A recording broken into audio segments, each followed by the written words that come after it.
This is Johnny K, back with another guest interview. I have the Outlaw Rusty Livings in the building from Wrestle Club. Yeah, I appreciate you hopping on, man. Oh, it's my pleasure. Thank you for inviting me. Of course, and letting man. me come out and shout at your microphone for a few minutes.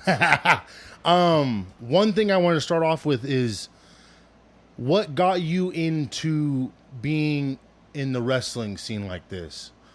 What sparked your interest into it? Man, you know, it is just a tale as old as time. I was a fan since I was a little kid, and I grew up not having cable, so I had like a little 20-inch tube TV in a basement with rabbit ears. Oh, and okay. And all of my wrestlers that I watched were on Telemundo, Friday nights, Azteca Lucha. Okay. You know, so I fell in love with masked wrestling, and I was always the daredevil kid, you know. I watched Evel Knievel jump the fountains with my dad, and I knew that I was going to set up a ramp in my backyard. And then those two things coincide, professional wrestling and being a stuntman. And so when I got the chance to get into it, the yes was the only answer. Okay. So you started with the luchadors. Did you watch WWE at the same time too? Whenever you got cable, I guess I would say. Yeah, well, you know, I was able to watch some of the Attitude Era stuff when I would stay the night at a friend's house, for example, because, you know, that was like 12, 13, 14, 15 years old back then. And, you know, but if I wanted to watch wrestling at home, it was all luchadors. I couldn't even really understand the announcers, you know. Yeah, but it didn't matter for sure. Because when you watch like Mexican wrestling, it's a spectacle. You know, their athletics are awesome, but they still are able to tell a story in that. But then, you know, you watch American wrestling and they're still athletic, but it's more of like a hard-hitting Shakespeare type story. Oh, of course, Yeah. of course. Yeah. How long have you been with the Wrestle Club? Oh, man, I've been with Wrestle Club for 9 years. Are you one of the founders, like one of the founding members of it? So I can't say that I'm one of the founding members of it, but I have been there essentially since the beginning. They had a couple of shows before I came in, and it was just like a chance meeting. I was driving home from work one day, and I was thinking about, like, what am I going to do the next step of my life? I just got married. I just had kids, you know, and like that's exciting, but a lot of guys will understand that you kind of hit a slump, right, with that. And I was going grocery shopping on my way home from work, and I saw this colorful poster right by the door at a Ridley's in downtown Middleton, you know, Idaho Wrestle Club, come watch the show. And so I called up my buddy, James Grimm, and we went and watched the show, and we snuck backstage like a couple of giddy little kids and ran right up to, the lead guy at the time was Garabai, and just told him, was like, we don't care what we got to do. We want in. And he looked at us, looked us up and down, got real close and said, I just had my nose broken by a super kick. Can you handle that? And of course, we're a couple of chuckleheads. Yeah. Yeah, man. Of course we can. Yeah, of course we can. Great. Well, I'll see you at practice. Okay. And so they had already had a couple of shows, long story Yeah. short, and then I got in. But since then, I've kind of traveled all around. I've done numerous seminars. I've worked with a number of television talents. You know, I've worked with Scott D'Amore when he was the head of TNA. I've worked with Gabe Sapolsky, Tommy Dreamer, EC3 out of NWA, you know, and then I bring that back, and I've gotten to a point where I've started training or helping train the future generation of Idaho professional wrestlers. Okay, so you're one of the old heads for it. If I'm not saying like old guy or whatever, but one of the old heads that's bringing all the new talent up, Yes. bringing them together. Okay, Yeah, I think that's a good way to put it. Okay, what is like the part of it that drives you the most about being in that ring? Because obviously you have to be crazy to step in a ring. You know what I mean? Well, you know, I'm going to quote one of my favorite wrestlers, the guys that I followed and watched and brought me into it. And the quote comes from a movie called Beyond the Mat. And I'm going to quote Spike Dudley. Okay. And the camera got right in his face after a bloody ladder match. And he's like wiping blood off his forehead, right? And he looks at the camera and says, I do it because I love the bumps. I love to go out there and I love to put my body on the line and do the thing that makes the fans say, whoa.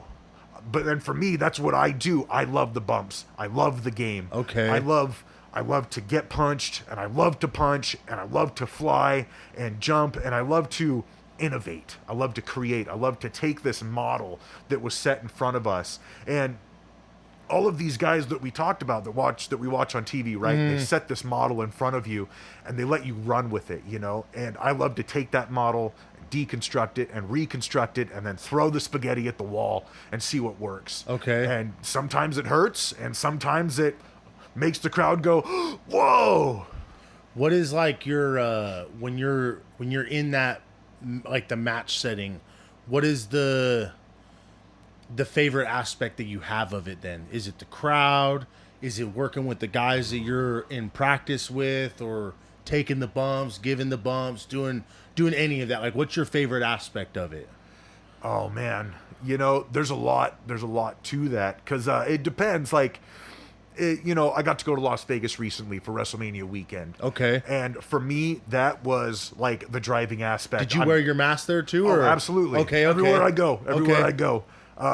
You know, I've even been stopped in TSA because, like, I can't take it off, man. Yeah. I'm on business. But yeah. So I got to go to Vegas, and for me, that's what drove it. The guy that I was wrestling in Vegas, I was there to wrestle, and I was there for Vegas, right? Okay. But here in Idaho, I am here for the fans. That's what drives me.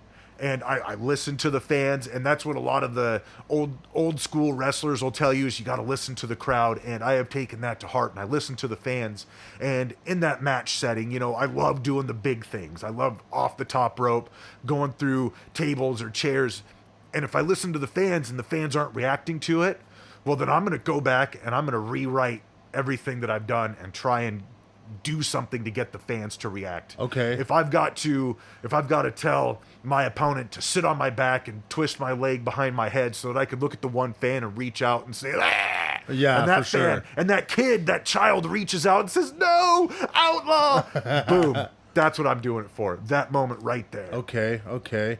Because obviously, as a kid, you're invested in the storyline too. Yep. So then you want that same feeling for this next generation of fans as well. Yeah. Okay. Yep. Okay. You know, and like, to add on to it, I guess a real big thing for me is that I don't like this term that wrestling's fake. Right? It's not. It's definitely not. No, it's not. It all hurts. It all hurts. You know, I might say, hey, heads up when I come doing a 450 front flip over the top rope.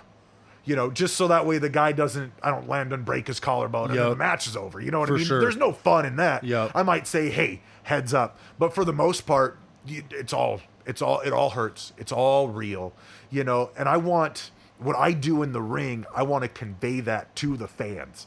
Even if somebody who's a professional wrestling fan all their lives, or even if they're a skeptic, or if they're an MMA fan, I want them to walk away from the show like scratching their head thinking, man, when he got elbowed in the face, you heard it.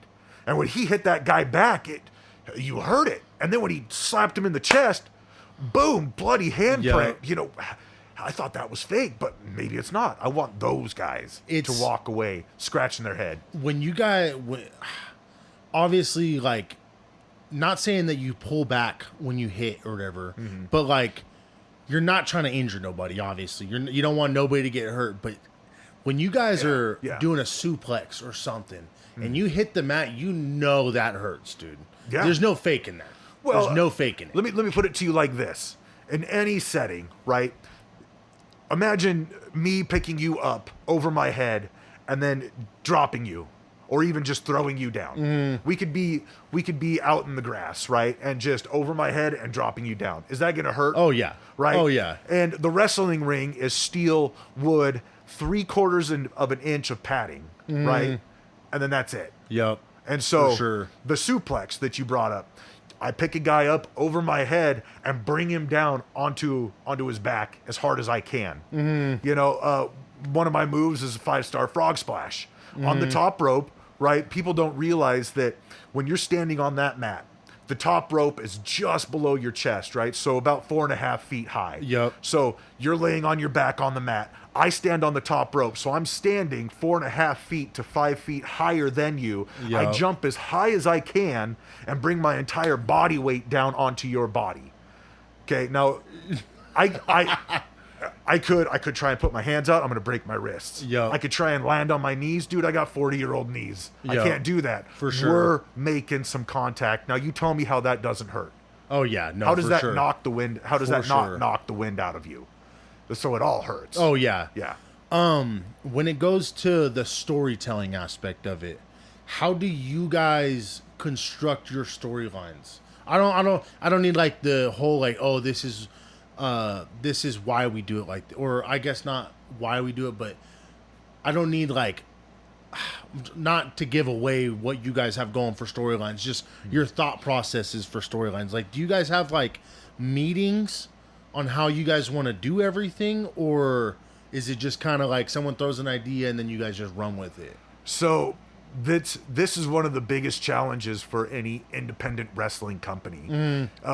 You know, in contrast, if you're watching the Monday night show, right, they can show you vignettes and they can back you up on the story, anything that you may have missed, right? Plus you're watching it weekly, it's on national TV, so the stories are easy to follow because it's just right in your face. But at an independent level, we don't have a Titantron, you know, we're not broadcast on TV to have vignettes. And so our stories, we usually have a meeting to figure out like what the long-term story is going to be. And so let's call that story A, right? And so story A will take 3 shows, for example, and there will be something that happens in each show to progress that story until about the 3rd show. And that's for the fans that come every month, right? But we also have just once a month then for right now, yeah, right? Right now we're just once a month, unless yeah, well, we'll touch that. Yeah, for sure. But then you have like your B story, which is a story that is just specific to that one show, which is our attempt at an easy to digest story. So something happens either like in the first match or in between the first and second match that sets up a story. Something simple like, you know, the heavyweight champion comes out to cut a promo, and then somebody comes out and says, you know what? Well, I just got done beating your car with a baseball bat. What are you going to do about it? Boom. And then you've got a challenge, right? But then at the intermission, you do something else to progress that B story, where it turns out that the heel, the guy that came out, wasn't actually the one with the baseball bat. He hired a henchman, and you don't get to fight the main heel. You have to go through his henchman to get to me, right? Yeah, for sure. So then you get to the end of the show, and you pay off that short story where the heavyweight champion somehow defeats the henchman and the main villain. You know, and that's just like a handicap match. You know, like a handicap match, or, you know, the henchman is in the ring fighting the champion, a one-on-one fight, and then that henchman is starting to lose, so of course the villain's going to get upset and he's going to come out. But then, you know, the heavyweight champion gets to punk the villain, which costs the henchman the match, and they both lose, and the champion raises his belt high. Yeah, for you sure. know, something like that. For and sure. So it's like an easy to digest story, and that's just off the top of my head, but it could be any 100 of things. Okay. You know? And so that's what we try to do specifically, but that is a unique challenge for all independent companies to come up with a way to tell stories, because you don't always get fans at each show, right? So you want them to see something that they're gonna, you know, enjoy. Oh my gosh, the one guy that came out was, what a dork. You know, I can't believe he brought the baseball bat to the ring and then he ended up getting hit with it himself. Oh, you know.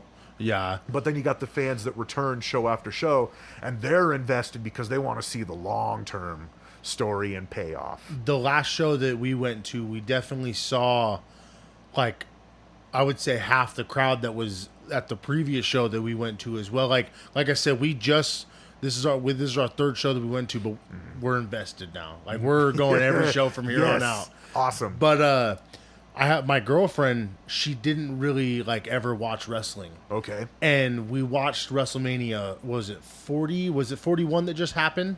Oh, terrible. I have a terrible memory for that stuff. The one before with Cody Rhodes and Roman Reigns is the main event.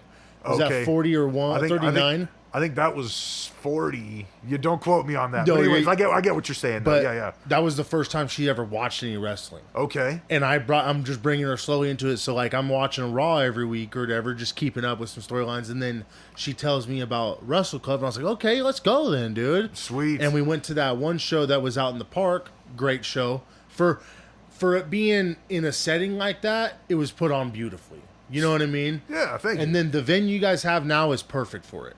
Because everybody's so locked in, like you're right in the open. Like I love the interaction that you guys do with the fans. Thank you. Like it's very nice to see like something like that put together, because it takes more than just showing up. Yeah, it really does. Like How many people are on your guys' roster that you guys have consistently show up? It fluctuates between 20 and 25. Dang. Okay. Yeah. How many would end up being on the show per se? Like some people like would sit out for a show then, right? Yeah, some do. And it just depends on the real personal life aspect. So sometimes a guy can't make a show because Fair he's got enough. something else going on. But we try and get everybody on the card that's available at any time. Okay. So some shows are going to be just a little bit bigger than others, and that's the nature of the beast. But typically, everybody shows up for the Lloyd Square shows, the venue that we're using now. That's our arena in Nampa, our Hammerstein Ballroom, if you will. Okay. And so those shows are always big. But like the park show you mentioned, those are like our community partner shows, like Race for the Cure, Boise Rescue Mission, Special Olympics of Idaho. And, we do those shows as extras. We don't charge anybody. Those shows are free. We're just doing those to help raise money for those other good causes. And so those are like our extra shows. We'll take who we can get, and if we get a big roster for that show, then we're going to have a big show. But Okay. everybody that's there on the show, it's like it's like our WrestleMania match. Yeah, for sure. We're going to put on a full show. For sure. Do you guys know what the card's going to look like just the day of, or do you have it planned out a couple weeks in advance? So, Obviously, with people showing up or whatever, but in Idaho, okay, so for independent wrestling, in Idaho, we're fortunate in that sense because, we have a tight-knit group, and mostly everybody's always there, so we can get our card built about a week ahead of time. Okay. And then you get all your prep work done, and then most of the matches are simple. There's not a whole lot of talking about it ahead of time that needs to happen because, but for storyline sake, if it's like a main event and there's a stipulation to it, then we need to know ahead of time so that we can build ideas for that stipulation, whatever it may be. But I travel all around, right? And so I would say 90% of the time when I travel to a different company to wrestle, I don't know who I'm going to wrestle until maybe 4 or 5 hours before I'm going to be in the ring with that person. So you do Wrestle Club once a month. Yep. And then you do other shows on the side of it too then, or is that so you're a professional wrestler if you would say that. Yeah, I appreciate that. I'm an independent wrestler. I appreciate the hustle. And so one of the things I always told myself since I started is if I was going to share a locker room with these guys, I'm going to respect what they do and I'm going to do it to their level, Okay. So if they're traveling and they've got boots on the ground, then for me to be in their locker room, I should be that same way. Okay. I should be fit like they're fit. I should train as much as they train if I expect to share their locker room or even invite me in. You know what I mean? Okay. And so, I'm boots on the ground. I travel as much as I can. This month has been a little bit slower just because of dealing with some personal life things outside of wrestling. And so I kind of slowed down so I could take care of family. But as soon as we get done with mid-June, it's right back on the road pretty much every weekend. Oh, wow. Okay. So do you train 7 days a week, 365 days a year, or do you give yourself a day a week to kind of recharge the batteries, kind of chill out? So, no.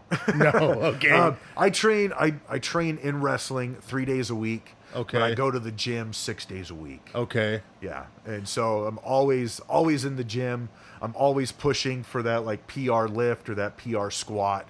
But I'm the guy who's in the gym doing the weird stuff that it stops everybody else and makes them look over okay. I've got a 48-inch box jump, right? That's a lot. Well, thank you. And when I'm working on that, people stop and they're watching me like, what's this guy doing? Because I'll do 2 burpees and then out of the burpee, the box jump to 48 inches, And so to me, that's just my workout. Mm-hmm. But I always catch people kind of giving me the side eye, or I do these, and you're still in the mask while you're working out too, or? So no, but that also, like that's also by nature. Okay. Because, because if I was in the mask at the gym, I wouldn't be able to get like my full workout because there would, be a lot of interference. And Fair I enough. want to talk to my fans and I want to give them time. Yep. I want them to, come to me and feel comfortable coming to me. But there's also like the gym is my zen, Okay. so you wouldn't recognize me. Okay. If you saw me at the gym, you'd have no idea who I was, except I'm the guy doing like, weird yoga and box jumps and, all kinds of, like, I use the jungle gym that they put in at Crunch, and I do these weird, like, pull up, I don't even know what you'd call it, like, power up, lunge forwards, grab the next bar, Yeah, you got some weird workouts already. right? Without doing, like, the monkey bars. Yeah, for sure. It's just like doing a power up and then throwing yourself forward to grab both hands on the next bar. Okay. Right? And I do 5 of those, and then I rest. And then I do, like the burpee box jumps, and then I rest. And then I do these, like, extended headstands. Okay. Where, regular headstand, you got your hands and your head down on the ground, and you put your feet straight up, right? Well, I bring my feet down to a 90-degree angle, and I spread my legs as far as I can. Then I rotate my right foot in front of me, toe tap. Raise my leg back up, rotate my left foot in front of me, toe tap. I do that 5 on each side. Okay. And then I go into the headstand, and then I do at least 1 Superman push-up out of that back to my feet. Wow. And so that would be like, that'd be like 1 set. Okay. Yeah. And then you just do you do 3 sets and then you call it good, or do you go till you're dead dig tired? So for those, I'll do 3 sets. Okay. Right? And so for that, I'll do 3 sets, and I kind of do it like supersets. So it'll be like 1 right after the other, right after the other. But then I've got, of course, the bench press. You can't get away from that. Yep. The deadlifts and the squats, you can't get away from that.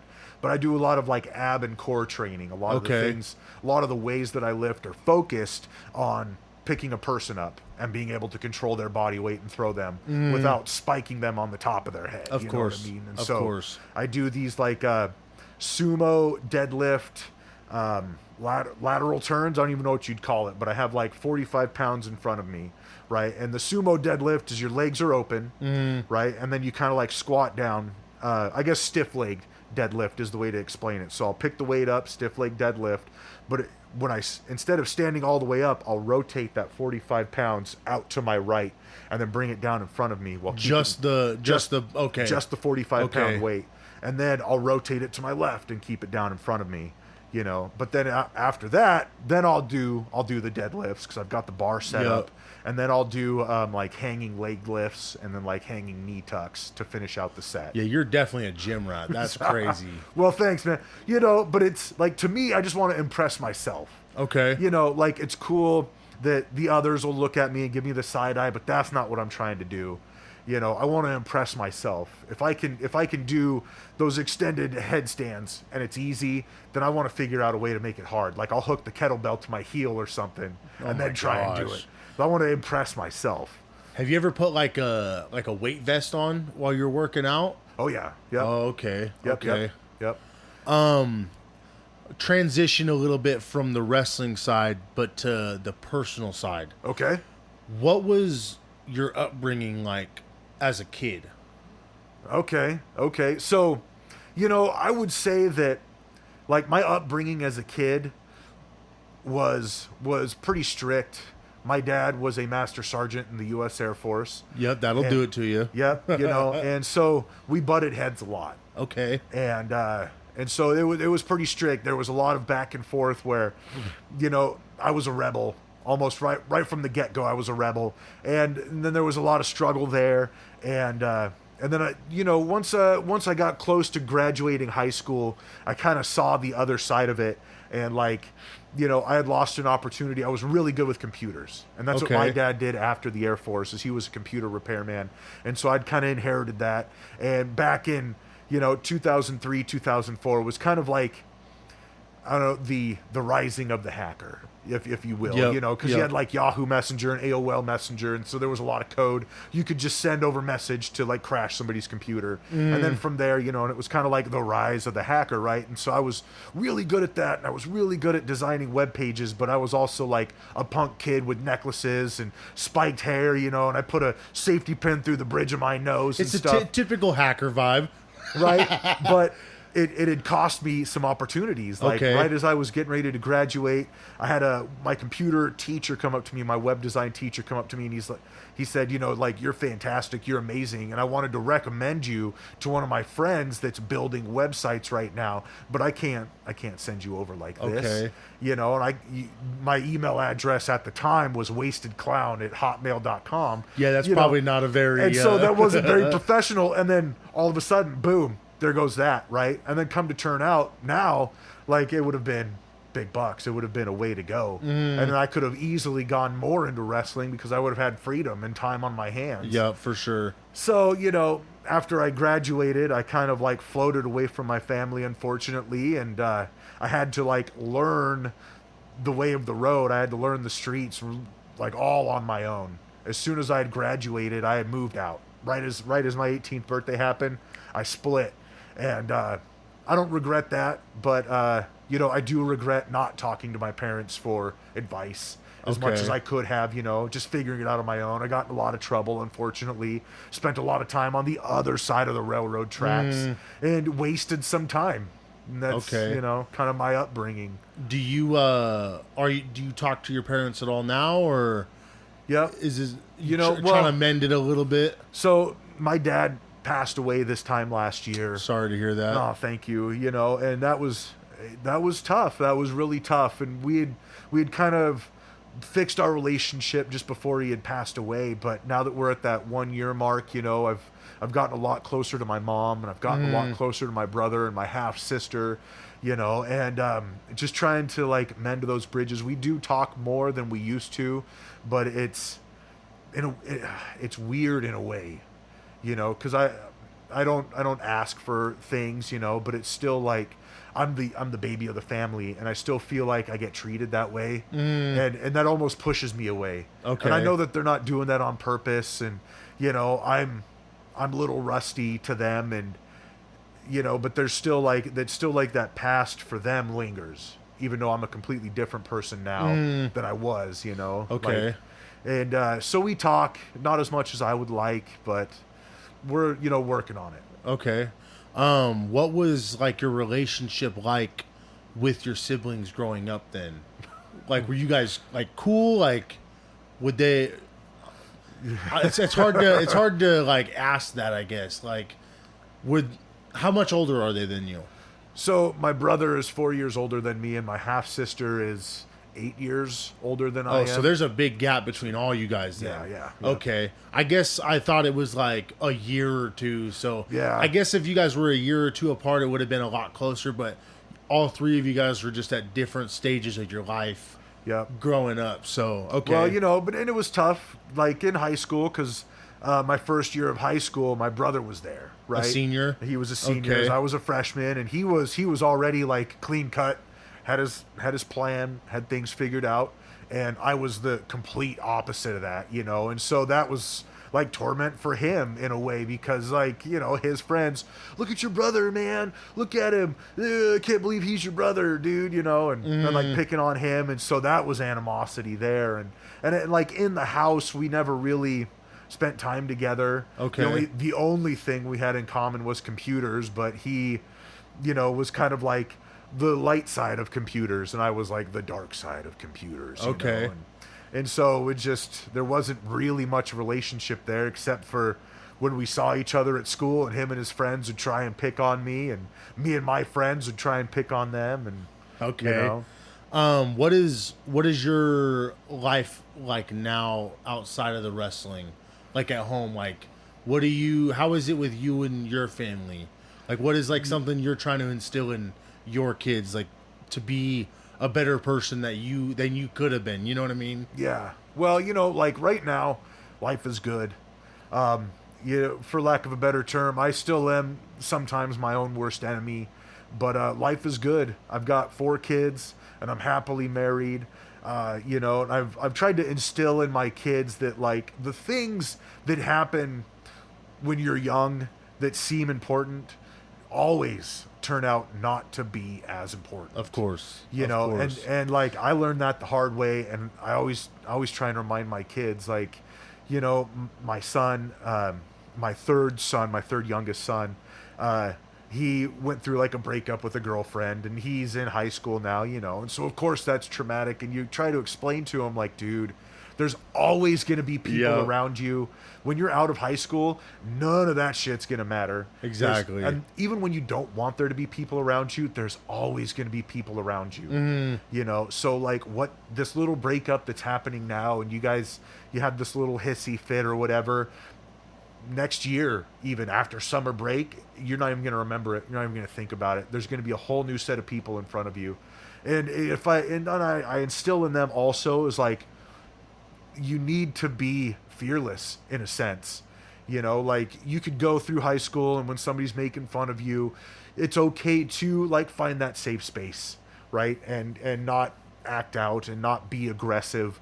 But on the other hand, like if somebody's in your face, it's okay to stand up for yourself. Of course. If the teachers and the principal at school tell you like, oh, you shouldn't have done that, you shouldn't have tripped him, you know, and pulled his underwear up over his head, you know, but if that guy's a bully, forget him. He deserves everything that's coming to him. You know, you can come home. I'm not going to be mad at you that you stood up for yourself, but it's got to be warranted. Yeah, for sure. It can't be that, you know, somebody said that you're short, and so you decided to like kick him in the nose. You know what I mean? And break his nose or whatever it turns out to be. It can't be something like that. But if this kid won't leave you alone, and the school's not doing anything about it, and you know what I'm talking about there, and this kid is just relentless to the point where he's gotten physical, well, then it's okay. Yeah, of course. You do what you've got to do, and I've taught my kids to fight, you know, but also, like, I teach them to be fearless in life.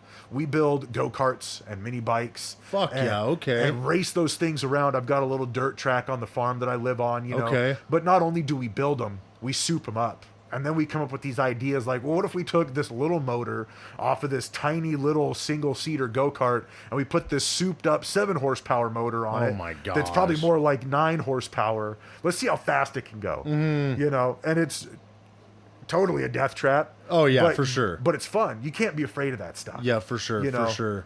Like and that's something that they're going to remember going into their adult life when they go on their first road trip and it's rainy outside, and you know they're probably not going to be in the best car because it's their first car, let's be honest. But I would encourage them, like, yeah, dude, drive to Vegas with your friends and go to the EDM show, you know, go and have fun with your friends.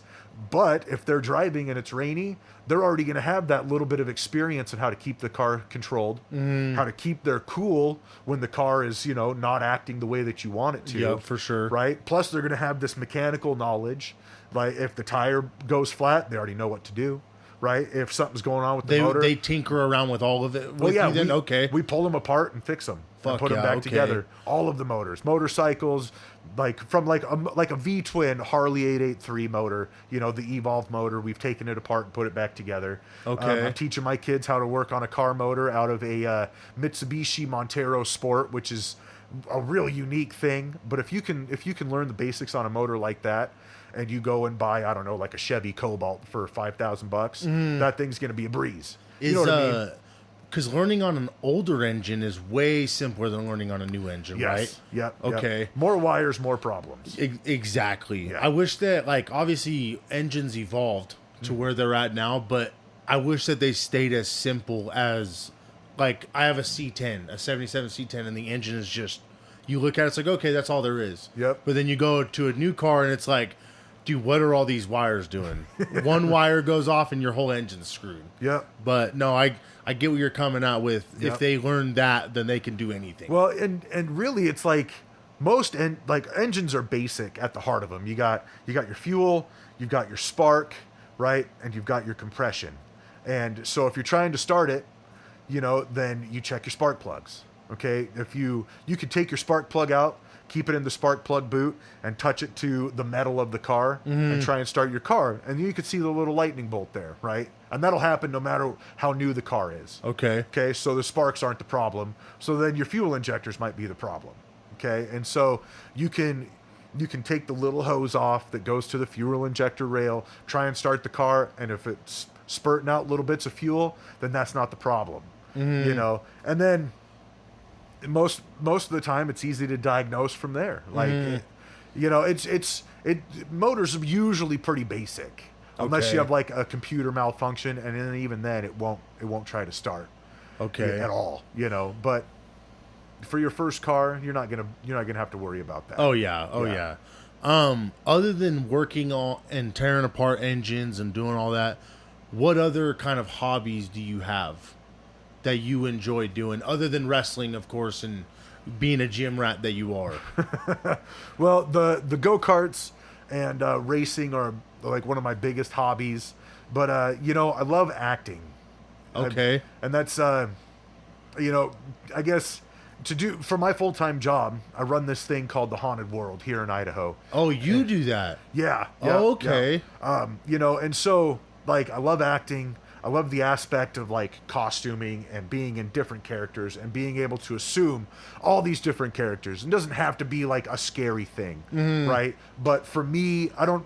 And we'll kind of like touch on what I do with the Haunted World. Of course, but for yeah, me, but for me, like I like the idea of getting in character, and I don't have a lot of time to be in that character. But if I wanted to be like a clown, I would jump in, and I wouldn't just be your easy, maniacal, laugh in your face clown. I would try and be a mime clown, just for fun. Stop, and I would get in their face and do the thing, and then like try and move away, and then let one of the other actors scare them or whatever. Or I would be like the butler. Or I had a lot of fun last year doing this. We had just built this deluxe like church Catholic chapel type scene, right, with like a full graveyard in the front, and so I was this like pastor preacher in the graveyard walking around, but I had like taught myself how to say things in Latin just for that moment. Oh my gosh. And so I'd look it up on YouTube, like how to say trick or treat. I don't remember it now, because it was only for like 2 nights, Yeah. But it sounds real scary when you say it, but like saying trick or treat in Latin, or saying like happy Halloween in Latin. Yeah, because not everybody's going to know that. Yeah, exactly. And you can draw it out and say it a certain way that sounds evil. That's crazy. But I'm just saying like Okay. happy Halloween. Okay. I love it. I love just jumping into all those characters and acting and doing those things. I wish I had more time for it, but with everything else that's going on, I would like to keep that on like the fun hobby side of things, and instead of turning it into work. Another job where I've you're not having fun doing it, kind of thing. Yeah, I've got to be at a certain place at a certain time so we can do this a certain way, and we've got to do it a certain number of times, and it takes all day. And sorry guys, I can't make it to the wrestling show. I already committed to the acting thing. Yep. Then it becomes a job, and I'd rather keep that as like a fun hobby. Do you, obviously you go around and travel for wrestling, do you still consider it a job, or do you just consider it a hobby at this point, but it's providing for you and your family, obviously? Oh man, the wrestling thing is like straight up hobby. Yeah. I do it for the love of the game. I do it because I love traveling. Okay. I break even, essentially. Like the amount of money I put in is like real close to the amount of money I get back. Okay. But for the type of show, like to go to Vegas and be there for WrestleMania weekend, I was operating in the red, but it didn't matter. Okay. Like it's the love for it more than anything. It's the love for it. Yeah. Okay. I mean, I got to go to this building I never wrestled at for a company that I hadn't wrestled for in years, and I got to shake everybody's hands and reintroduce myself.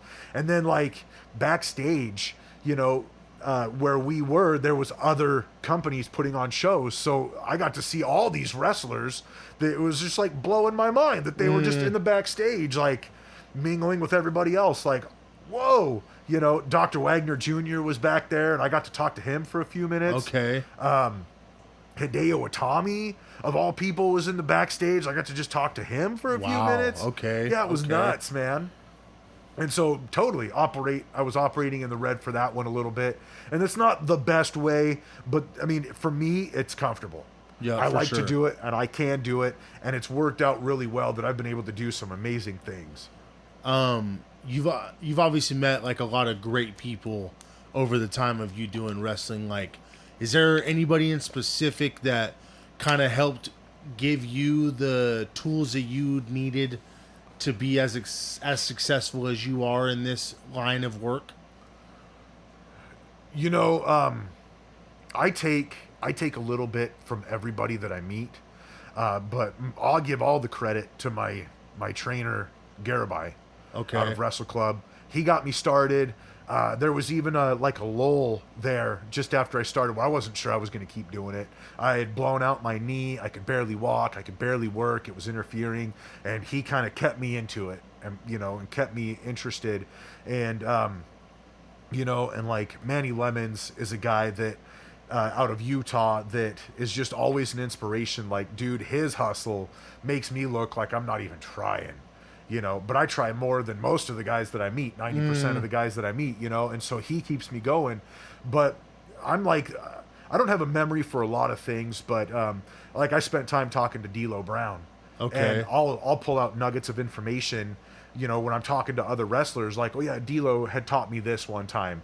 And like the other wrestlers were at that seminar and they don't even remember that. Or like when we were, I've talked to Gabe Sapolsky a few different times, worked with him a few different times. And, I take all of the information that he gives me to heart and I like even written down in notes. And so when we're putting like a show together, I'll say, like, well, Gabe Sapolsky says, that you can't make your referee look stupid. You shouldn't do that because the referee is also a part of the match. You need to operate in a way that the ref can still maintain his credibility. Yeah, because, for sure. Because if you're match 4 out of 5 matches, right, and that ref is going to come back for the main event, and you made him look stupid in your match, the fans aren't going to believe anything that happens in the main event. Okay. And so I didn't even think about the aspect like that. Okay. right, and that's just one of those things that. And that's that you would never think about it, right? And like sometimes, you save those moments for later on in the show, right? But you want to also give your ref a spot. So that's when you also see like, the valet or the manager grab the ankle of the wrestler in the ring and he does the, oh, you're out of here, Yep. and like you're also adding to the credibility that referee, he's the sheriff, He kind of runs the whole thing without anybody else realizing it. Right. And so you don't squash your ref in a sense. And that's just like one of those little nuggets of information that I pick up and stick with me. And like, when I'm talking to the other guys and I'm listening to them talk, it's like, oh, dude, don't do that. Don't make your ref look stupid. You gotta put yourself into a position where the ref is gonna be looking at the manager outside the ring, and then you do that. Okay. Like, and not to peel back too much of the onion. Yeah, but of course. Like I take information from everybody that I've worked with and try and apply it. I couldn't give credit really to just like one person. Because there's many artists working on this large painting we call professional wrestling. Yep, of course. What do you think is the craziest or weirdest venue that you've put on a show at? Okay. So this Vegas venue, right? Okay. So they really smart for the company. I'm just gonna shout them out. If that's cool. Yeah, that's you shout at anybody. Future Stars of Wrestling, FSW, genius, right? So I don't know if they owned it or rented it, but it was just like a little shop in a strip of warehouses, right? You like, we're getting them around here already, where it's just like a huge giant warehouse with a bunch of like mini shops inside of it, right? So they have that. And it's just enough for like a set of bleachers and the ring and their entryway and the camera setup. And so they just film for TV. You don't really see the fans except for maybe like the one row of chairs on the side of the ring. Okay. Seems really small. And for Vegas, what they did is they took Thursday, Friday, Saturday and split it into 3-hour blocks and rented it out to all these other independent companies. I don't know the price. Probably wasn't cheap. Yeah, like $2,500 a pop. And they for each show. For each show. For each company to come in and get a 3-hour block was like $2,500. That's crazy. Right? Yeah, dude. And they were booked solid. At least like 15 companies showed out. Wow. Yeah. Okay. Yeah. Right? Imagine. Genius.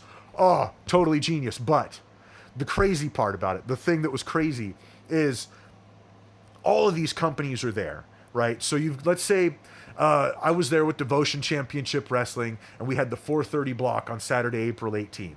Okay. And so I had showed up a little bit early with my guys that I travel with, and we were there at about 2:30, and there was already like our company was there, Devotion, and there was like two companies before us and like two companies after us. So like 5 different independent companies total with all of their workers. And the backstage of this building was the alley behind Oh my gosh. behind the warehouse. And so we're like pissing by the dumpster. We're trying to like put up towels so that we can change in the alley, because to go through the entryway was just like a curtain and the little shop door, you know, that goes outside. Oh my and then gosh. then you're in the entryway. And then like 5 more steps and you're in the ring. And then, like I said, there's just enough room to walk around the sides of the ring, a guardrail, a single row of chairs on the sides, and then at the back side of the ring was like a set of bleachers for 40 or 50 people. Oh my gosh. So you've got probably, let's say, like, you know, 20 people per show, so 5 companies, so like 100 to 120 wrestlers in the back. They were doing each company at a 3-hour block, but they blocked it out for Thursday, Friday, Saturday. So each company had a certain amount of time for each day then, right? Correct. Yeah. Okay. Okay. So like we were 4:30, and so then the show before us was like 1:30. Oh, you know, okay, and then and then the show ahead of them was like 11:30. You know, and then so the show after us was like 7:30. Okay. You know, and it was like booked solid. Wow. And, you know, and that was a weird venue. The way they had it set up, like you're in the alleyway, everybody's stuff is just up against the brick barrier wall that like separates the little alley drive from the next parking lot where other people are just hanging out, you know. Wow. And so everybody's, you know, got your little lawn chairs, and dudes are getting in their underwear, putting their tights on, and then you just walk through the door to the ring right from the alley. Crazy. With a venue like that and all the different companies, did they ever like be like, hey, do you want to do like a cross show kind of thing, or did they keep it within their own company? So most of it, since you're paying, right, most of it you keep it within your own company, because you're trying to expose and elevate your wrestlers, your students. So like one of the shows that I got to watch was the Texas Wrestling Cartel. Okay. Right. And so all of the guys that were on their show, 90% of them were their students and their wrestlers that came from Texas. Okay. But they had also, I don't know if hired is the right word, but hired Kerry Morton, a traveling NWA wrestler, to come over and work that show so that they could put him on the poster and help draw people in to sell tickets to their show.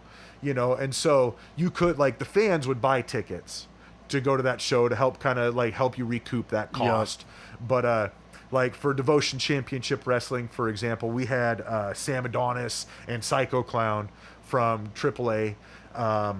There was Tommy Dreamer was there for that show. Oh, okay. You know, and so I think those were the 3 big names for our specific company. But each company, you know, you're putting your cards on the table. Yeah. You know, for the Vegas pun, you're putting all your cards on the table. You know, and so you're bringing your own guys in for your block. Now, I went around. I have business cards that I go and shake hands and try and promote myself and say, hey, I would love to come down to your company and help out with whatever I can help out with. You know, I've got blood work.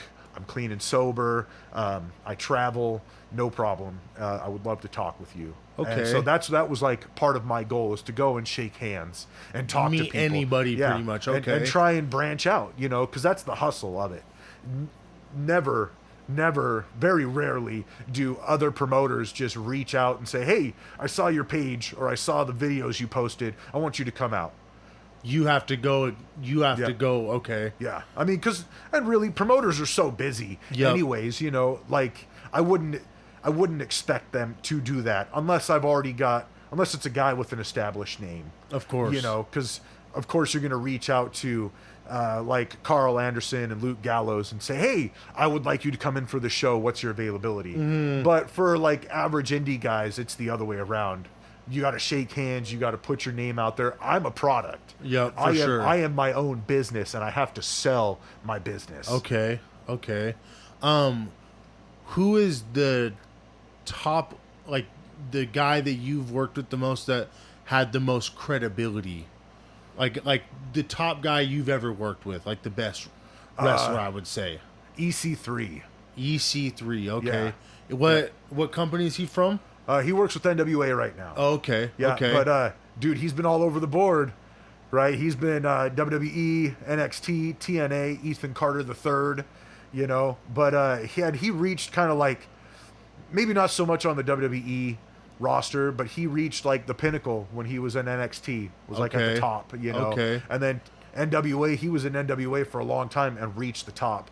And to me, like, the NWA is kind of like that master class. Like, sure, I would say like WWE is the major leagues. Yep. And if you want to play for the major leagues, you go to WWE. Like, if you want to play in the MLB, you know, you go to the Athletic A's, for example. Yep. Right? But NWA is that master class. That is where, like, these guys that really care about the art of wrestling or, like, actual wrestling, that's where they go to wrestle. Okay. You want to watch wrestling matches with good stories that aren't broken up by these half-hour long, like, microphone segments.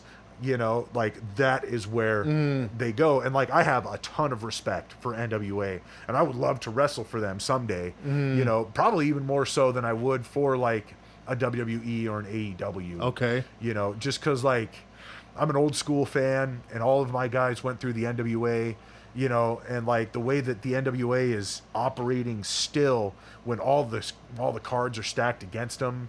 You know, because they don't have a huge TV deal, right? They're owned by Billy Corgan of the Smashing Pumpkins. Okay. And he's funding that, like, all out of his pocket, right? And, like, you know, so anyways, the NWA is, like, where the masters wrestle. Okay. You know, and so EC3 is there now.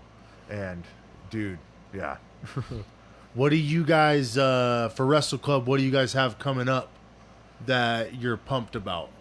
Oh, dude. So I am stoked for the Canyon County Fair, right? Like, on one hand, it sounds kind of hokey to say that, but I love the Canyon County Fair because for us, that's 4 straight days of wrestling. We'll be there Thursday, Friday, Saturday, Sunday. Thursday and Friday will just be like afternoon to evening, right? But Saturday and Sunday is going to be all day long. Matches start as soon as the gates open, and we go till the main event is at 7 p.m. Oh my gosh. It's outdoors. You know, this year we're going to be right next to the main stage, and the atmosphere for all of that, because these are people that like wrestling, but they love to be entertained, and they're just looking for something to do. And my favorite fans are the fans that are rowdy, that get loud, that scream and yell and boo. You know? I love being a heckling fan. It's right? the best. It's the best. I mean, and there's nothing better than live entertainment. Of course. Live professional wrestling. And so, like, that's going to be our big show coming up. Okay. Yep. We've got June 28th, which will be our next Idaho Wrestle Club show at Lloyd Square, and that's going to be the road to the Canyon County Fair. Okay. When is the Canyon County Fair? When is the Canyon County Fair is... It's in July, right? July. It's the end of July. Let's see. So it's going to be the 25th, the 26th, and the 27th, and the 28th. I may be off a day or two. I think the Saturday is the 26th. So then that would be like Friday the 25th and Thursday the 24th. Okay. Yeah. Okay. Yep. Do you got any questions for me at all? Yeah. How long have you been doing podcasts for? So I want to say this is season 3 for us, because we're all big football fans. So we kind of go with the season for football in a sense. Okay. But we started in November of, I want to say 23. Okay. Or 20, I think it's 23, but we've been only going for like a year and a half, 2 years, but it's very fun. Like, I feel alive and more out of, like, not just myself. Like, obviously I'm myself on the mic, but I feel more alive when I'm on the mic. Cool. So, but yeah, we've only been going for like roughly 2 years or so. So when you say 3 seasons, how many episodes are you looking at per season? So when we first started this, I was under the assumption, just in my own head, that a whole season would be a whole year of doing of episodes, which would be 52 because we do 1 episode a week. But then it comes down to, well, if we do that, then we're gonna have the guys need a breather. Like you can't just do this every week, all forever for the rest of the time, because you're gonna get burnt out on it. So with the football season for the NFL, we go, because we have our collective show, which is the main show, and then we have another show called the Press Box that we do. Okay. And that's the one where we branch off and just talk ball. So it's not like, because we have our faithful that listen to that main show that we have, that listen to us be stupid and talk about movies and music and whatnot. But then we branch off to the Press Box and we talk ball. So the next season this season's going to end around July, I want to say. And then we take all of August off, because that's the whole preseason for football. Mm-hmm. And then September is when the actual season starts. So then we'll get into the next season then. Okay. And then we go until the Super Bowl, which is like mid-February, early February. And then we'll take off the rest of February, maybe a little bit of March. And then we start the next season. So it kind of gives all of us a month to just kind of, if you want to go on a vacation, do that. Like, obviously, we're not going to say, oh, you can't go on vacation while you're doing it. Yeah. But it gives everybody the freedom to not have to worry about, oh, we got a pod this week or we have a pod this month. But it gives 2 months out of the year to just kind of recharge your voice, recharge your mind on what we want to talk about. Okay. So we do 2 seasons a year pretty much now is what we're trying to do. So what do you listen to, or what do you do to help find motivation to keep the podcast going? Honestly, the group of guys that we have, it's turned into a brotherhood more than anything. Like, right on. We have our business. I wouldn't really even call it, we don't make many money or whatever, but it's called Gold Mines, and it's just something that to push you to be greater than you can be for yourself. Okay. So like I want to be better for myself, not just for me, but for my guys that I have with me. Yeah, absolutely. So, and if I'm not doing my part, then why would they do their part for me? Yeah. So, and it started with us making music and rapping and whatnot, but then it turned into us doing a podcast, and this has kind of become our main focus point of Gold Mines.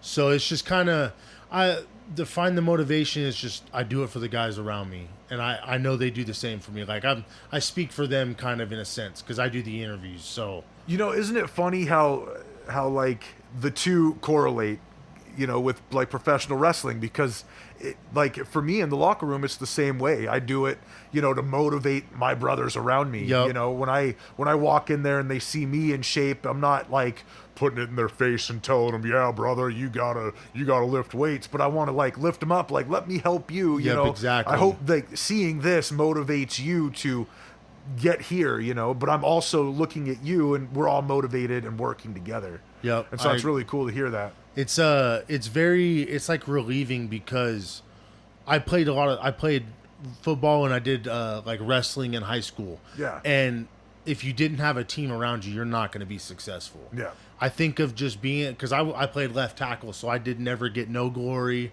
Just the only time my name was brought up was when I did something wrong. Yeah. So, but it's nice because I don't have to be the focal point to be effective, which is nice, because I can just be like, hey, we got to do this better, or hey, you could do this better, but I can do this better. So it's all about being, what's the word for it? Like, I can't even think of the word right now, but accountability. Okay. I keep them accountable, but they keep me accountable as well. So, cool. Yeah. Right on.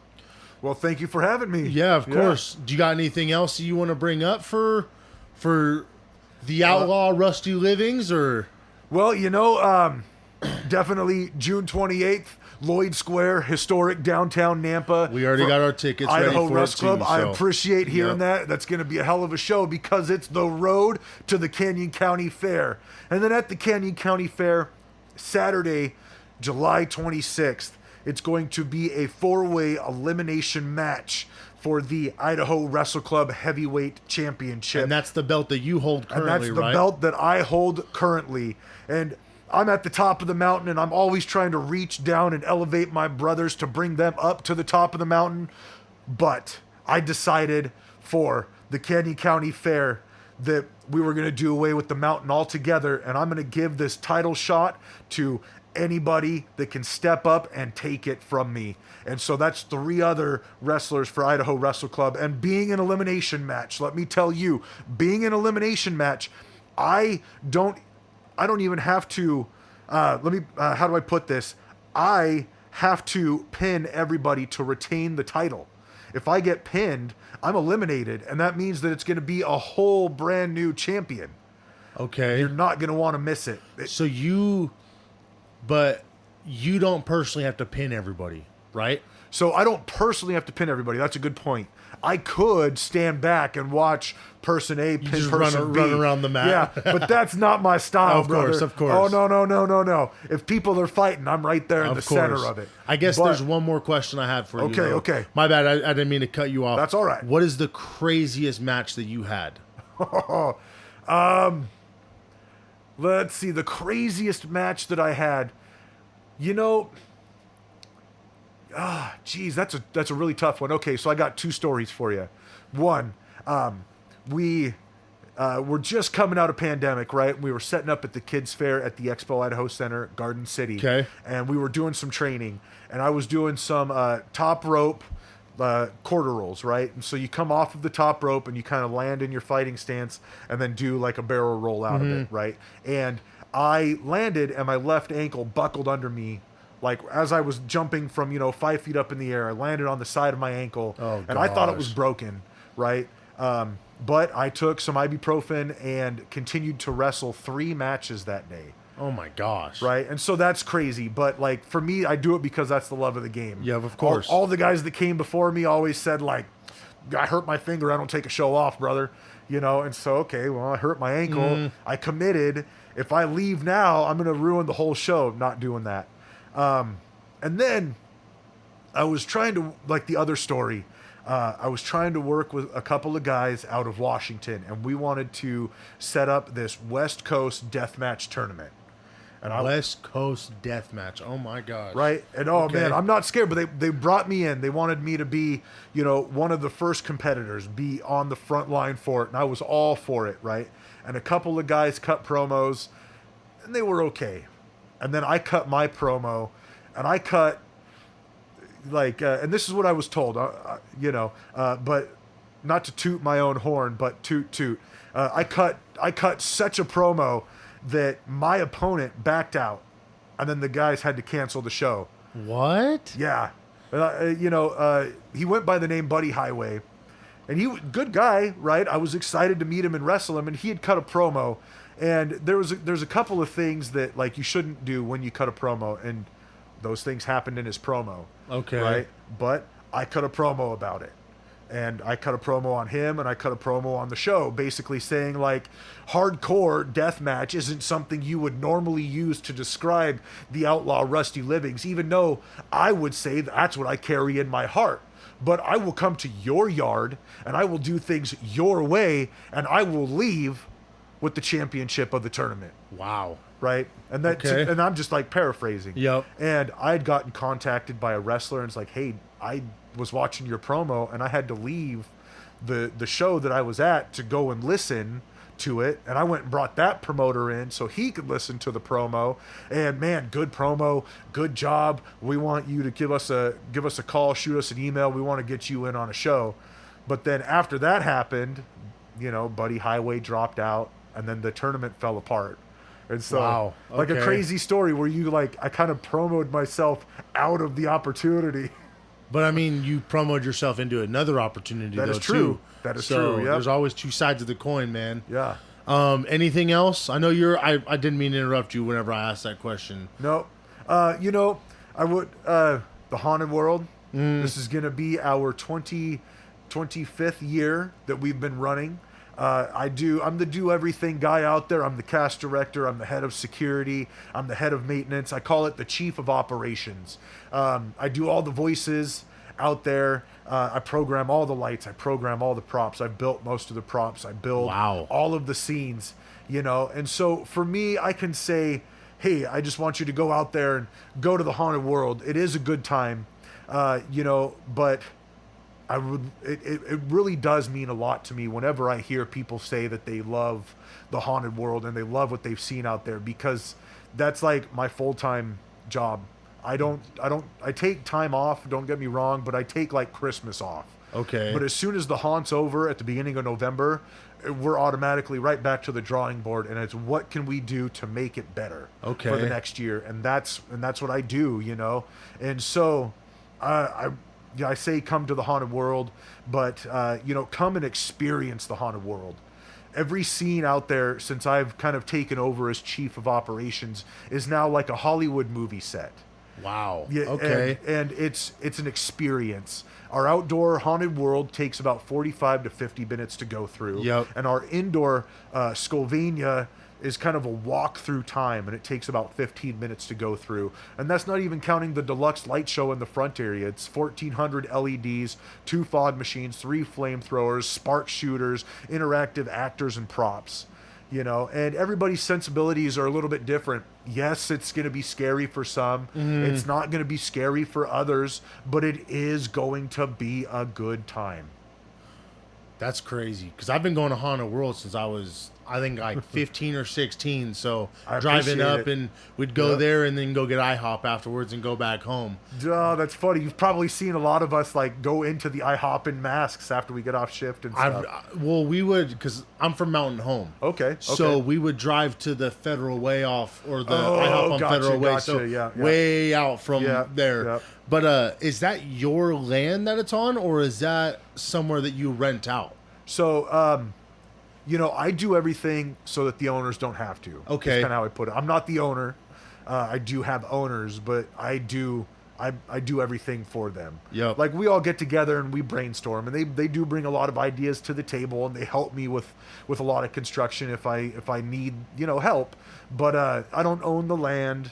You know, I am kind of the caretaker. I do everything out there, but you know, it is owners that, or I do have owners that own it. Okay. Yeah. See, I when you were talking about, I thought you were the owner, but I get what you're talking. You're the jefe, though. You got to think about that. Well, you know, like, I take care of all the actors, so every actor in every spot, every costume. If they need help with lines, I've got help with lines. If they need help with, you know, what do they do? I love seeing homemade costumes and masks come through, you know. But on the other side of that, it is tough, because a lot of people feel real special about the mask that they bring to the table, and I love that feeling, but sometimes it's just not a good fit. And I'm not trying to hurt anybody's feelings, but I've got to be the cast director. I've got to wear that hat, and like, some of the weekends are our big weekends. We have people come from, you know, California, Washington, Oregon, Utah, you know, Nevada, to come to the haunted world. And sometimes, you know, like, the homemade mask, like, we'll wear it another night, dude. Yep. You know, but tonight I really need this character out there, because we spent $1,000 on the mask and the costume and the makeup, and it's a deluxe character. You know, and you know, I just convey to the actors, like, I love that you bring that stuff to the table, but sometimes you got to work with us and wear those things, and, you know, and then on top of that, like, I love doing voices, you know, so like, hello, boys and ghouls, it's your old pal, the Crypt Keeper. Okay. You know, from him to, like, welcome to my nightmare.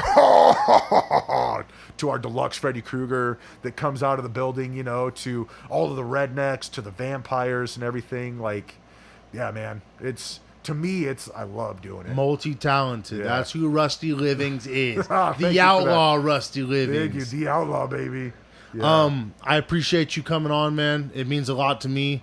Just being able to, I love interviewing people, because as much as I love to bullshit with my guys, I feel like I can just have an open book to just talk about whatever. Yeah. So I appreciate you getting on. I know the whole collective appreciate you getting on. When I was telling them about that I got this interview with you, they were like, dude, that's badass. Let's go. They were all pumped for it. So I love hearing that. Yep. Hell yeah. Thank you. I appreciate it. And I appreciate you, man. Thank you very much. Yeah, appreciate you. Heard you always hating, all of a sudden now you chalking me. Sharp thorns on these roses, cautiously approach them properly. I'm back on road to get mine that was overdue. Ashing on the floor as I'm passing through. Success is in the air like when all them roses bloom. Falling like rose petals on an autumn afternoon. I'm back on road to get mine that was overdue. Ashing on the floor as I'm passing through. Success is in the air like when all them roses bloom. Falling like rose petals on an autumn afternoon.